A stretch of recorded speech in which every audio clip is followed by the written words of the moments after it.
বীরভূম জেলার অন্যতম ধর্মীয় পর্যটন কেন্দ্র, দেশের মধ্যে অন্যতম গুরুত্বপূর্ণ শক্তিপীঠ, সিদ্ধপীঠ তারাপীঠে গত প্রায় 15 বছর ধরে তৃণমূল আমলে এই মন্দির কমিটি কার্যত একচ্ছত্র আধিপত্য চালিয়েছে, রাজনৈতিক প্রভাব বিস্তার করে Tarapith development authority, Rampurhat Tarapith development authority এবং এখানকার স্থানীয় মন্দির কমিটি।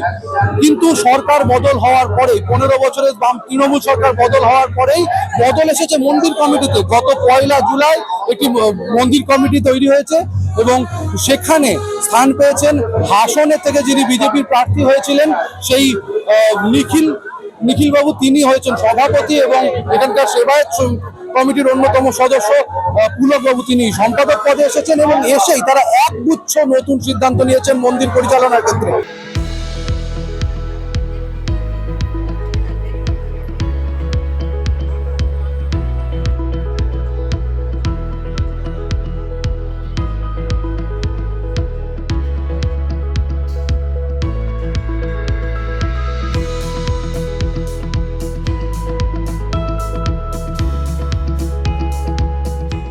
প্রত্যেক বছরেই আসি, 2-3 বার, কোনো ঠিক নেই। মানে এরকমও হয় যখনই ভগবানের কাছে আসতে ইচ্ছে করে তখনই চলে আসি।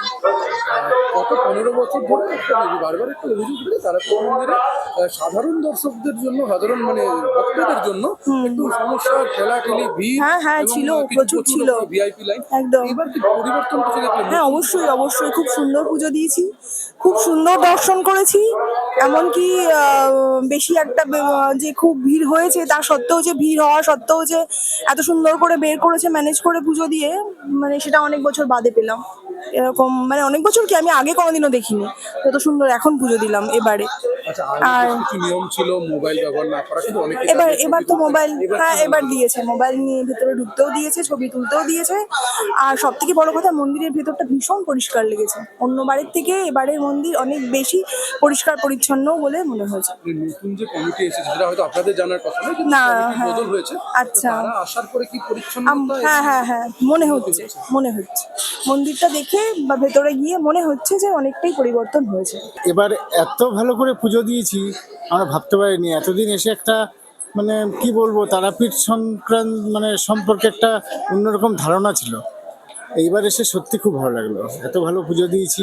সবচেয়ে বড় ব্যাপার, এত পরিষ্কার পরিচ্ছন্ন আমার জ্ঞান তো আমি কোনোদিন দেখিনি। এত ভালো লেগেছে।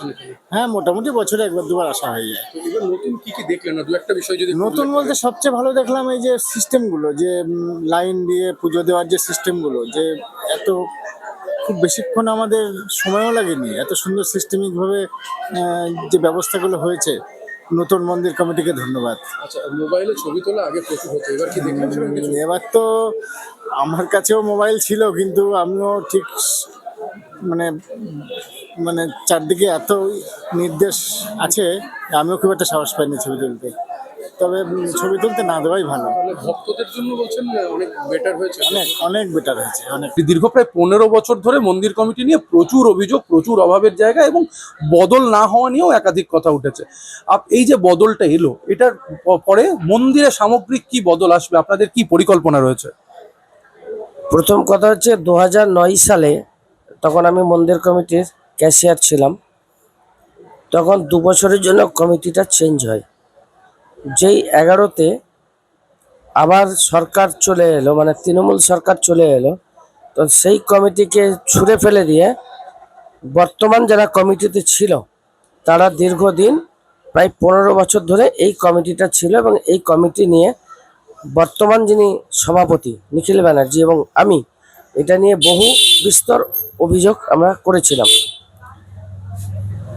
তখন তারা কি করলো, যে এই অভিযোগ তোলার জন্য রাষ্ট্রযন্ত্রকে ব্যবহার করে যেটা করলো, যে একটা উপদেষ্টা কমিটি, সেটা হচ্ছে মৌখিকভাবে সেই উপদেষ্টা কমিটির যারা সদস্য তাদের কোনো রেজুলেশন ছিল না, তাদের কোনো ব্যবস্থা ছিল না। তৎকালীন ডিএম, তৎকালীন টিআরডি এর চেয়ারম্যান, ভাইস চেয়ারম্যান, এরা রাষ্ট্রযন্ত্রকে ব্যবহার করে একটা উপদেষ্টা কমিটি বানিয়ে দেয় এবং তার যা ক্ষমতা দেওয়া হয় তার নাম বামাপদ মুখার্জি বা রবি।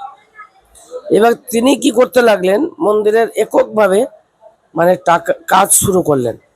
আর যেটা করলেন, যে ওনার টাইম থেকে মানে 2024-এর 17ই ডিসেম্বর থেকে 1 জুলাইয়ের আগের দিন পর্যন্ত যা ক্যাশ মন্দিরে ইনকাম হতো তিনি নিজের কাছে রাখতে শুরু করলেন। এটা নিয়েও আমরা বহুবার বলেছি। সরকার পরিবর্তন হয়েছে, ফলে মানুষের প্রত্যাশা ছিল, তাই মন্দির কমিটিও পরিবর্তন হয়েছে। আর আমরা যেগুলো পরিকল্পনা নিয়েছি যে মন্দিরে অনেক সমস্যা আছে, সব সমস্যা যদি একসঙ্গে করতে যাই, সমাধান করতে যাই, তাহলে কিন্তু সেটা হবে না। তাই আমরা দুটি দুটি করে মানে সমস্যার সমাধান, নিয়ম কানুন যা যা দরকার, মানে মেন যেটা হচ্ছে আমাদের যাত্রী পরিষেবা। যাত্রী পরিষেবাটা হচ্ছে আমাদের কাছে মেন। যে 1000 টাকার লাইন, 2000 টাকার লাইন যে একটা অভিযোগ ওঠে, সেটা আমরা কোনোভাবেই চালাতে দেব না। শুধু দুটি লাইন থাকবে, একটা হচ্ছে সাধারণ লাইন আর একটা থাকবে 500 টাকার লাইন বা বিশেষ দর্শনার্থী লাইন, আর একটা থাকবে যারা প্রোটোকল পায়। হ্যাঁ, যে সমস্ত সরকারি আধিকারিক, কোনো মিনিস্টার বা বড় কোনো পলিটিক্যাল লিডার যারা প্রোটোকলের মধ্যে পড়ে, তারাই শুধু এই প্রোটোকল লাইনটা ব্যবহার করতে পারবে। এবং সেবায়িত বাড়ির যারা সদস্য, যারা হয়তো মন্দিরে আসেন, পুজো দেন, এরা ছাড়া এই প্রোটোকল লাইন কিন্তু সবাই ব্যবহার করতে পারবেন না। মোবাইল নিয়ে, লাইন নিয়ে, সহকারী পুরোহিতদের ড্রেস নিয়ে আমরা সমস্তটাই করব, কিন্তু আমাদেরকে একটু সময় দিতে হবে, কারণ একসঙ্গে সব নিয়ম চালু করলে কিন্তু সেটা বাস্তবায়ন হয় না। মানুষ যদি বাইরে থেকে একটু দর্শন করতে পারে, তাহলে সব মানুষের গর্ভমন্দিরে যাওয়ার প্রয়োজন হয় না। এবং সেটা হচ্ছে যে আইআইটি খড়গপুর বা আইআইটি যাদবপুরের ইঞ্জিনিয়ারদেরকে ডাকা হবে। আমাদের যেটা ইচ্ছা সেটা হচ্ছে মন্দিরের যে গর্ভ মন্দির সেটা 1 ফুট ডাউন করব এবং সামনে বারান্দাটাকে 1 ফুট ডাউন করব। এই 1 ফুট ডাউন করলে যেটা হবে কি, বাইরে থেকে, নাট মন্দির থেকে সাধারণ মানুষ কিন্তু মায়ের দর্শন পাবে। আমরা যেটা আগামী দিনে প্রশাসনের হেল্প নেব। যদি কোনো সেবায়েত যে নিয়ম কানুন চালু করা হবে যদি না শোনে, তাহলে আমরা প্রশাসনের দ্বারস্থ হব।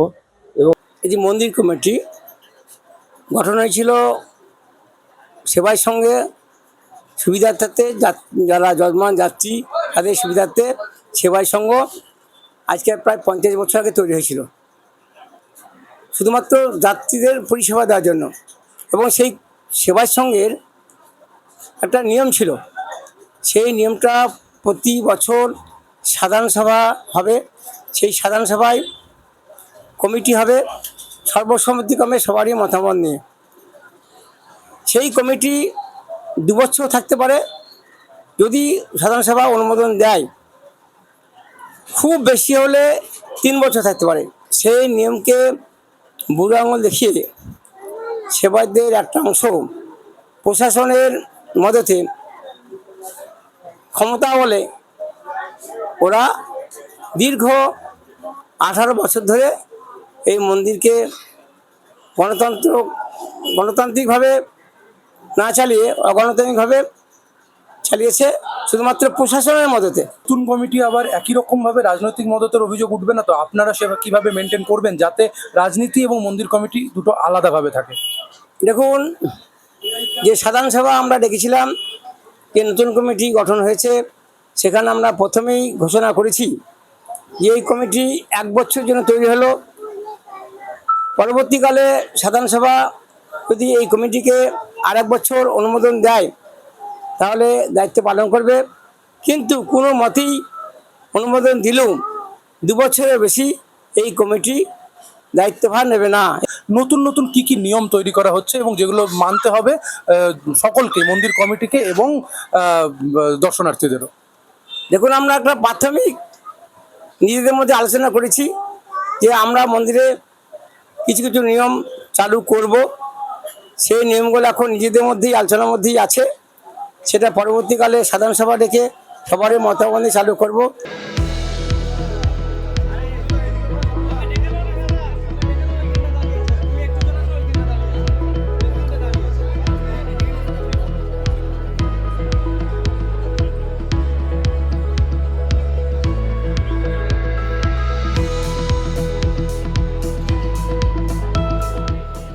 গুচ্ছ নতুন সিদ্ধান্ত নিয়েছেন মন্দির পরিচালনার ক্ষেত্রে।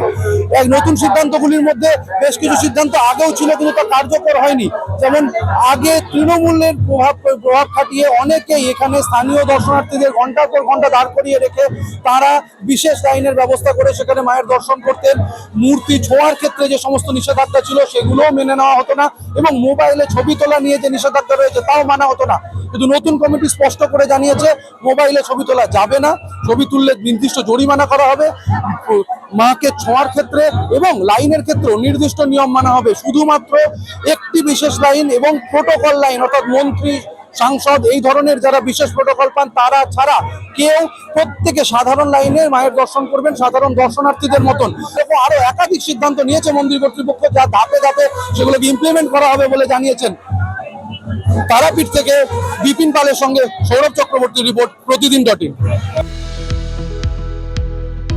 ফলো করুন সংবাদ প্রতিদিন ডিজিটাল।